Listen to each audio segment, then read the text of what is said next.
ඔන්න කවුරුහරි ඇවිල්ලා හොරෙන් මගේ ෆෝන් එකේ login details ටික enter කරොත් එයාලට clean UI එකක් තමයි බලා ගන්න පුළුවන් වෙන්නේ.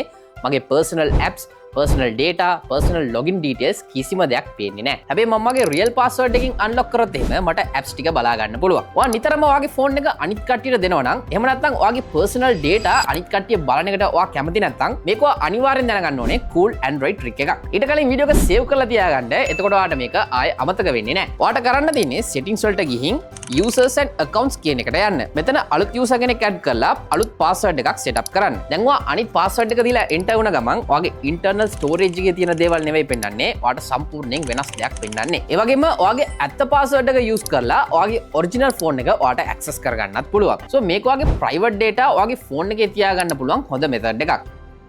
හැබැයි වැඩේ කියන්නේ ෆෝන් එකකින් ෆෝන් එකට මේ settings වෙනස් වෙනවා. මම දැන් ඔයාට කරලා පෙන්නුවේ Infinix ෆෝන් එකකින්. So වීඩියෝ එක post කරලා පළයක් caption එක කියවන්න. So ඒකෙන් මම කියන්නම් ඔයාගේ ෆෝන් එකට ඔයා කොහොමද මේක කරගන්නේ කියලා. And මේ වගේ තවත් useful වීඩියෝ එකකින් මම ඔයාලව ආයෙත් හමු වෙන්නම්. Until then, peace.